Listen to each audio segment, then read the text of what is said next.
I don't recall a time where there wasn't a fleet of Volkswagens in the yard.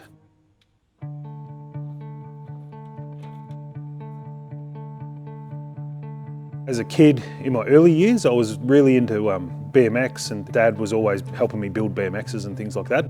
But he was always in the shed tinkering on cars. For me, the turning point that got me mad on cars was the oval window you see behind me here. I recall bring your own book to school days, you know, and I'd bring Hot V-Dubs and VW Trends magazines from Dad's from the 80s, you know, and seeing Dad pull into the drive in that oval was like it was a car from that era, you know. It was it was the most wild thing I'd ever seen, you know. And from then on, it was just, all right, I was always in the shed, you know, working on cars with Dad. Dad was a lot like me in that to him, they're just cars, you know, and don't get too emotionally connected to him, and he just wants to build a heap of cars as well. And this was just one of the cars. He only had it for probably just over 12 months.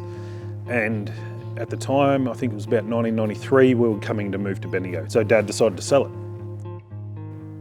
Fast forward many years, we'd been living in Bendigo all that time, and I then had a heap of cars under my belt.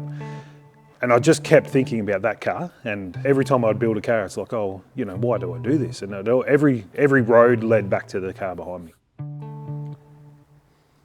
Yeah, I never really thought about it much after I sold it.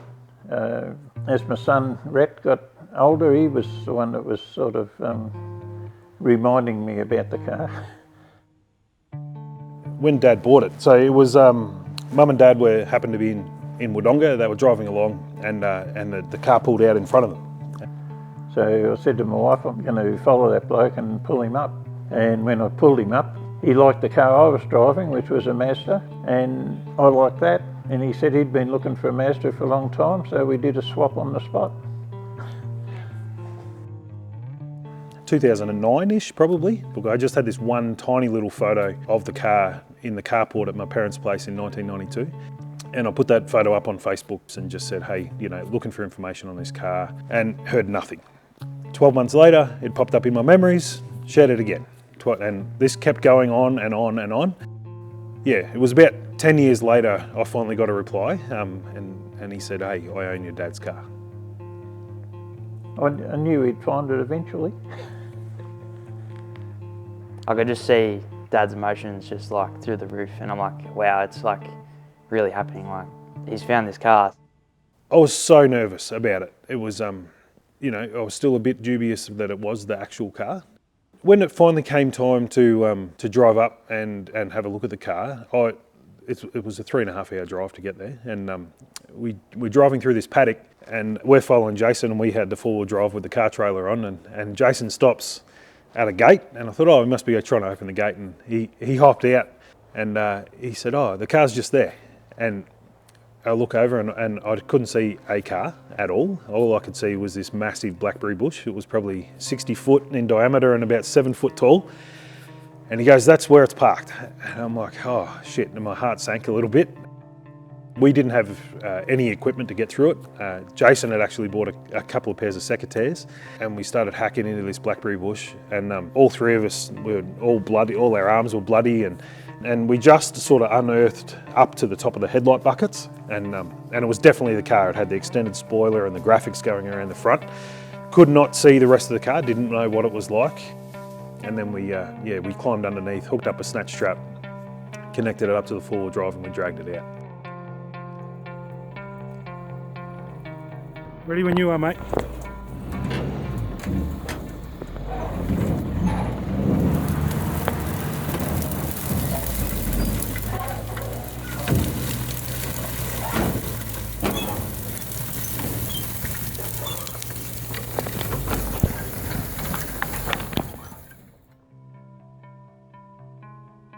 To see it there again, it was like, I hadn't seen the car for 27 years, I suppose. And then after 10 years of solid, you know, trying to find it, it was pretty emotional. And you know, we agreed on a price straight away, and he knew how important it was to me, and I burst into tears.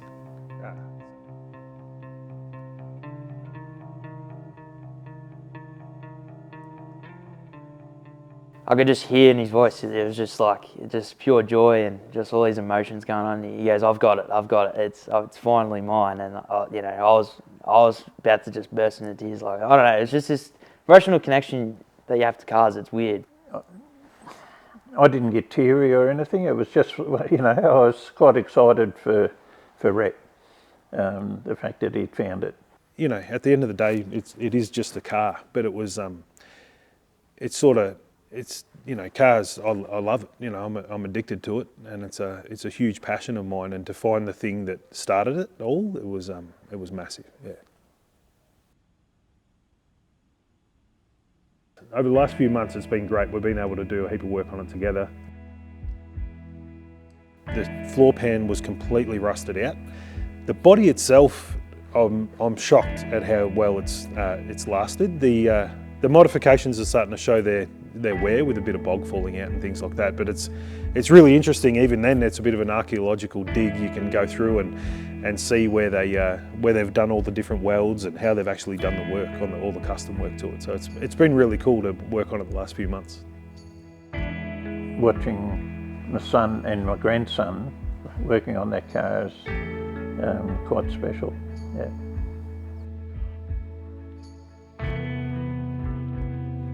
I'm really glad and grateful that I can share the passion with 3 generations of my family, and it's cool that this resembles that.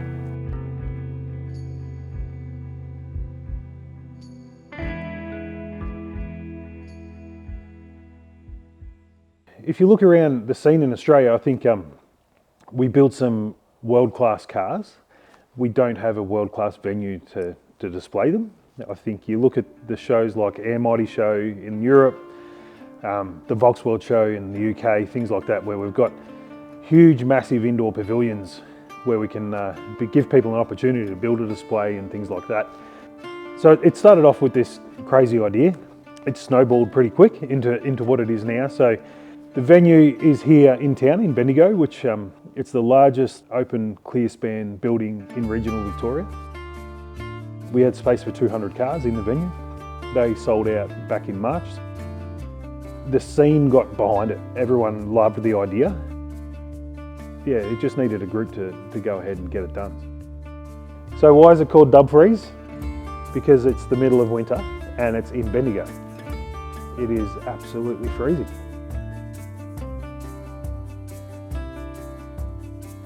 So this is the first time it'll be sort of mocked up in the vision that I had of what it's going to look like. I'm really excited to have it on display. We'll have a few photos laying around of what it looked like when we dragged it out of the paddock and things like that. Yeah, it's fucking cool. Yeah.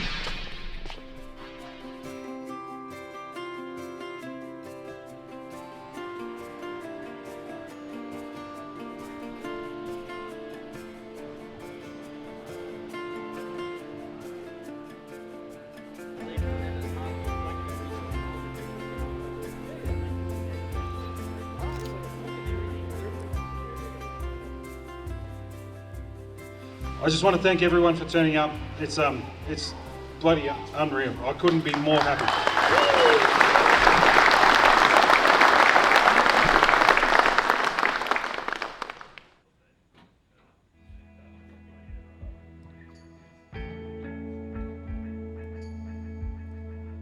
It's good to have an outlet, and it's nice to have this to just come here and decompress and do what I love. And it's an obsession. It's they're not. I keep saying they're just cars. They're not just cars. Like I'm obsessed with this. I live and breathe it every day.